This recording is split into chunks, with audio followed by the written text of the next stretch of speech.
Meu nome é Marcelo Amorim, quero trocar uma ideia com você. Quanto você acredita nas suas próprias mentiras? Por incrível que pareça, isso é algo que está presente na experiência humana desde os primeiros relatos registrados ali no livro de Gênesis.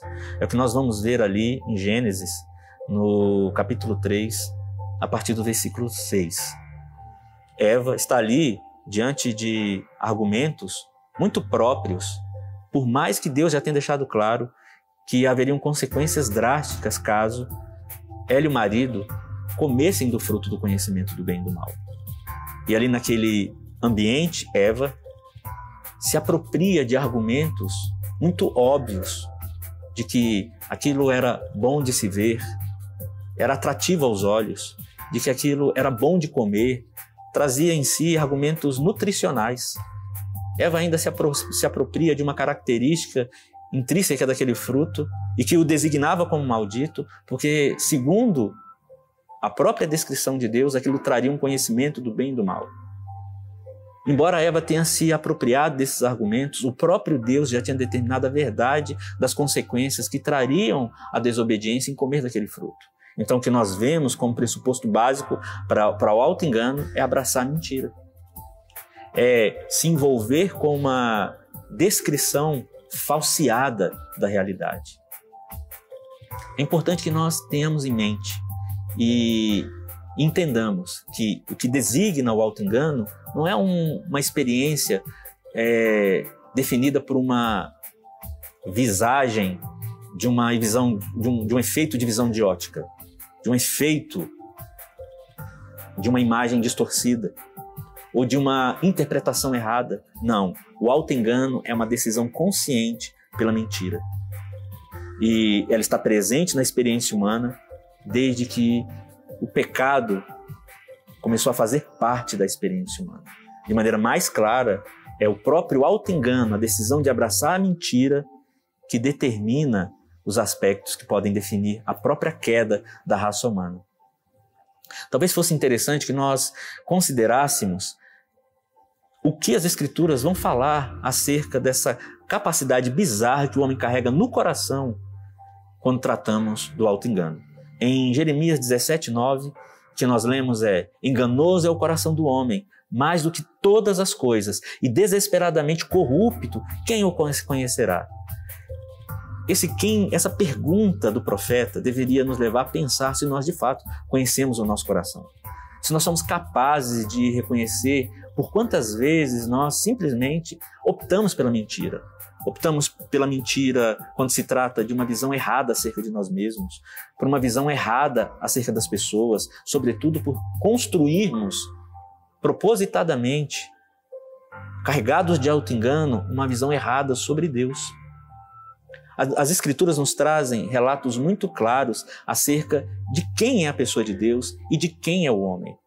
E tudo que nós podemos pensar sobre uma definição para a palavra verdade deveria ter como pressuposto básico aquilo que as Escrituras determinam sobre o que é a verdade em Deus e do que é a verdade acerca do homem.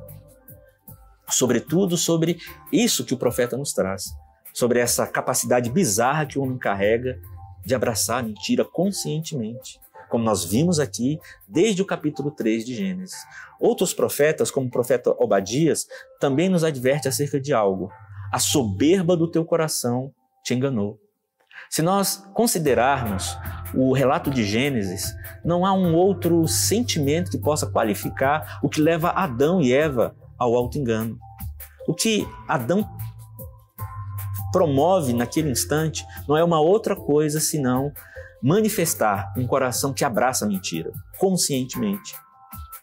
Porque naquele momento não se trata apenas da desobediência infantil de Adão. Porque, afinal de contas, a verdade objetiva acerca das consequências do seu ato eram claras. Mas como nós vimos ali a partir do versículo 6, Eva se usa de argumentos mentirosos para justificar a sua relação com algo que o próprio Deus já tinha de maneira objetiva deixado e declarado como maldito. A soberba, a decisão de Adão em criar um mundo próprio, onde não cabia mais Deus, é o fruto mais danoso da sua enganosidade. E é o que está presente na nossa natureza de maneira mais presente até hoje. Vivemos muito constantemente com uma visão tomada de auto-engano. Pensamos sobre política carregados de auto-engano, aplicando às nossas concepções políticas os nossos próprios valores. Pensamos sobre filosofia, aplicando a ela os nossos próprios pressupostos enganosos. Pensamos sobre a vida, aplicando os nossos próprios conceitos morais carregados de engano. E a enganosidade, o auto-engano, o abraçar a mentira não pode ser definido de uma outra maneira, senão uma pessoa que agora, ela não é só capaz de enganar as pessoas, ela é capaz de acreditar na própria mentira. Ela é capaz de acreditar na própria medida de engano.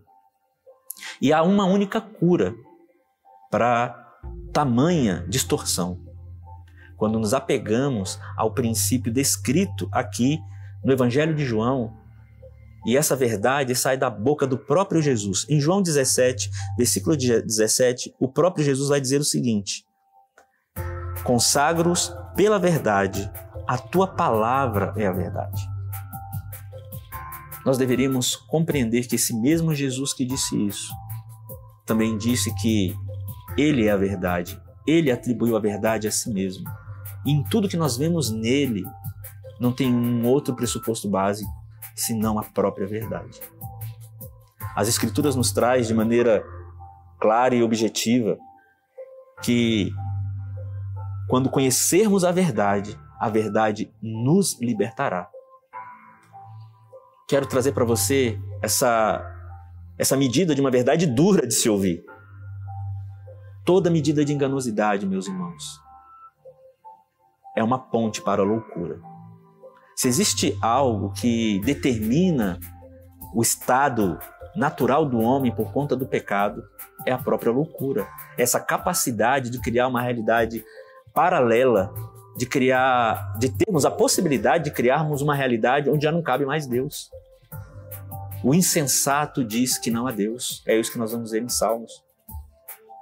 Mas, sobretudo, Deus se revelou no tempo e no espaço. Ele mesmo se apresentou como sendo a verdade capaz de libertar o homem dessa constante loucura, dessa constante iniciativa de querer transformar uma mentira em verdade. E a grande verdade, meus irmãos, é que nós precisamos, a cada dia, fugir do engano. Precisamos, cada dia, procurar termos uma relação vital, visceral, com a verdade contida na pessoa de Jesus. Esse é o único caminho de libertação real para as nossas vidas. Sobretudo, porque Ele é a verdade. Que Deus os abençoe. Se você gostou desse vídeo, inscreva-se, ative o sininho para você receber notificações, compartilhe, deixe o seu like e deixe aí também o seu comentário.